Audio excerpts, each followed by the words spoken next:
Hello everyone, welcome back to my YouTube channel English literature zone. आज के video में हम लोग इंग्लिश ऑनर्स के सेमेस्टर 4 का एमजेसी 7 का क्वेश्चन डिस्कस करने वाले हैं, साथ ही साथ ऑब्जेक्टिव भी सॉल्व करेंगे। इससे पहले हम सेमेस्टर 4 के एमजेसी 5 और 6 का क्वेश्चन पे ऑलरेडी वीडियो अपलोड कर रखे हैं। ठीक है, ये जो क्वेश्चन है ये पूर्णिया यूनिवर्सिटी का है। आप जिस भी यूनिवर्सिटी से हो, अगर आप लोग का किसी भी सेमेस्टर का एग्जाम हो जाता है ना, तो आप लोग क्वेश्चन जरूर मेरे पास सेंड कर दो, ताकि हम उसको सॉल्व करवा कर एनालिसिस करके अपलोड कर सके और उससे जो भी इंपॉर्टेंट क्वेश्चन आंसर एग्जाम में पूछे जाते हैं ना, उस पर वीडियो अपलोड कर सके। एमजीसी 7th में जो पूछा जाता है वो ब्रिटिश पोइट्री एंड ड्रामा से रिलेटेड क्वेश्चन पूछा जाता है 17th सेंचुरी। बाकी दो पेपर की तरह ही ये भी एग्जाम जो है आपको 70 मार्क्स का होता है। 31.5 मार्क्स लाने होते हैं पास करने के लिए, और टाइम 3 आवर मिलता है। फिर आगे लिखा हुआ है student should answer in their own words as much as possible, मतलब जहाँ तक संभव है विद्यार्थियों को अपने शब्दों में आंसर देना है। आंसर फ्रॉम एच ग्रुप, सारे ग्रुप से आंसर देना है। All question in group A R compulsory, और ग्रुप ए का जो सारा क्वेश्चन है ना वो कंपलसरी है, मतलब सबका आंसर देना है। फिर से यहाँ नोट करके लिख दिया है आंसर ऑल द पार्ट्स, की सारे पार्ट्स का आंसर देना है। All question of group A R compulsory. Group A it means part A का जो सारा क्वेश्चन है ना, इट मीन्स ऑब्जेक्टिव टाइप जो ये क्वेश्चन है वो सारा कंपलसरी है, सबका आंसर देना है, सारे ऑब्जेक्टिव का।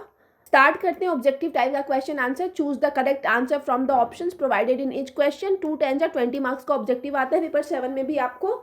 सबसे पहला ऑब्जेक्टिव है how many books are in Paradise Lost. Paradise Lost में कितने बुक्स है, तो सही आंसर हो जाएगा इसका 12 बुक्स है पैराडाइज लॉस्ट में। फिर Paradise Lost is an epic written in. Paradise Lost जो है एक एपिक है, उसको किस में लिखा गया है, ब्लैंक वर्स में लिखा गया है। ठीक है, ये ध्यान रखिएगा, और ये हम पढ़ा भी रखे हैं जब वीडियो अपलोड किए थे पैराडाइज लॉस्ट पे, तो ये सब बता रखे हैं।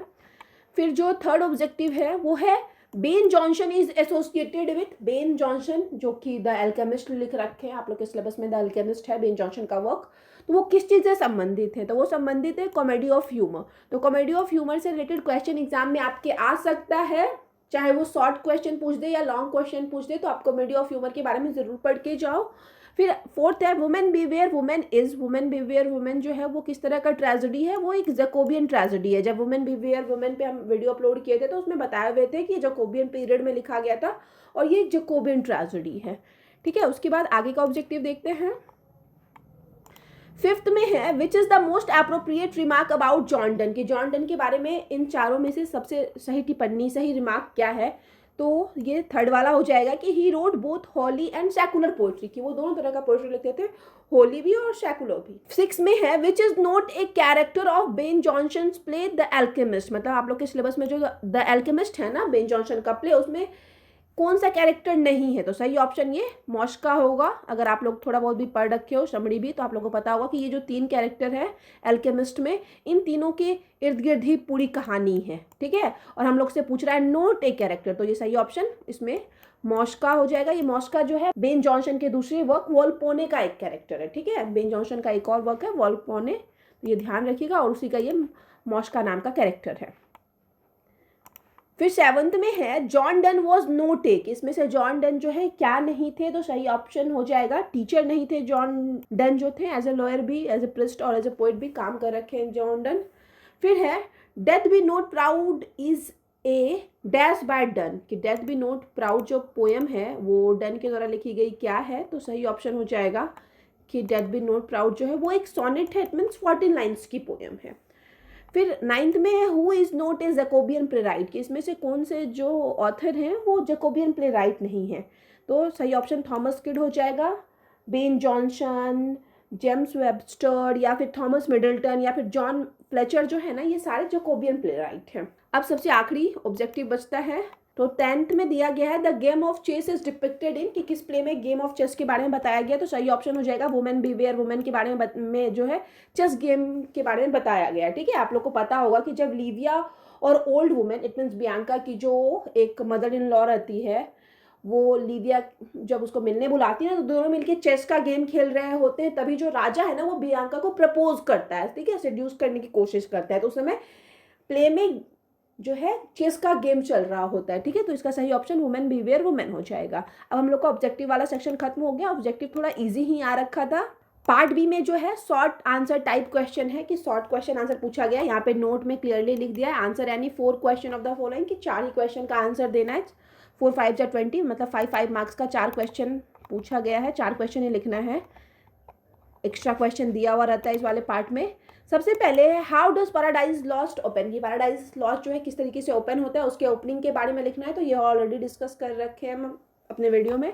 फिर है write A short note on the speaker addresses in the sunrising, sunrising में जो है स्पीकर किस चीज़ को संबोधित करते हैं, किस चीज़ के बारे में व्याख्या करते हैं, वो डिस्कस करना है। तो सनराइजिंग पे भी वीडियो अपलोड कर रखे हैं। तो ऐसे एक होता है ना शॉर्ट नोट, आपको इस पे आंसर लिख देना है। फिर आगे है what is a hymn, discuss with an example prescribed to you in the syllabus. एक हेम इट मीन्स हो जाता है भक्ति गीत या भजन टाइप हो जाता है, उससे रिलेटेड क्वेश्चन पूछा गया है, तो इस पर हम वीडियो अपलोड नहीं कर रखे हैं।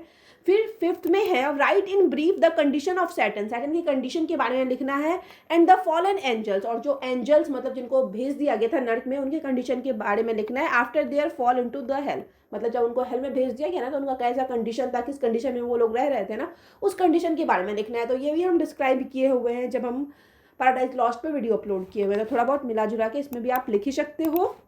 Comment briefly on the plot of the Alchemist by Ben Jonson, Ben Jonson का जो वर्क है द एल्केमिस्ट, उसके प्लॉट कहानी के बारे में लिखना है।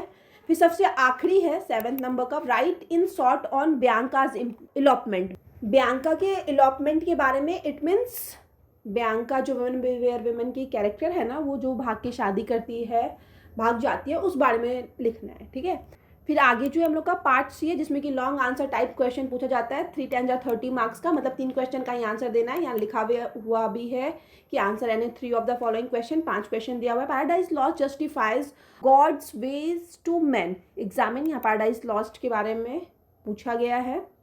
What is the theme of women behaviour women discuss, women behaviour women जो ट्रेजेडी है उसके थीम के बारे में पूछा है। फिर examine Ben Jonson the Alchemist as a comedy of humour, हम बताए थे ना बेन जॉनसन के प्ले द एल्केमिस्ट को as a comedy of humour discuss करना है। फिर 11th में है write a critical appreciation of the poem sunrising, sunrising जो पोएम है उसके क्रिटिकल एप्रिसिएशन को डिस्कस करना है, तो ये तो हम बता ही रखे हैं। फिर है 12th में discuss death be not proud as a sonnet, death be not proud जो पोएम है ना उसको एज ए सोनेट डिस्कस करना है 14 लाइन्स की पोएम के रूप में। तो यहाँ पे हम लोग का क्वेश्चन वाला सेक्शन खत्म हो जाता है। ठीक है, ये एमजेसी 7 का क्वेश्चन था, ऑब्जेक्टिव इजी आ रखा था। बाकी लॉन्ग क्वेश्चन आंसर थोड़ा हम नहीं डिस्कस कर रखे हैं, एग्जैक्ट जो क्वेश्चन दिया है ना वो नहीं डिस्कस कर रखे हैं, बाकी टॉपिक तो हम सारा कवर अप करवा रखे हैं। ठीक है, तो थोड़ा बहुत भी अगर मैच कर जाता है तो आप आंसर लिख सकते हो, इससे क्या होगा कि आपको ठीक ठाक मार्क्स मिल जाएंगे। कोई भी क्वेश्चन छोड़ना नहीं एग्जाम में, चाहे शॉर्ट हो या लॉन्ग हो, अच्छे मार्क्स के लिए। ठीक है, तो आगे आप लोग कमेंट करके बताना कि आपको कौन से टॉपिक पे वीडियो चाहिए, और साथ ही साथ अगर आप लोग का कोई भी सेमेस्टर का एग्जाम होता है तो क्वेश्चन जरूर सेंड करना, चाहे आप किसी भी यूनिवर्सिटी से हो। ठीक है, तो फिर मिलते हैं नेक्स्ट वीडियो में नेक्स्ट टॉपिक के साथ।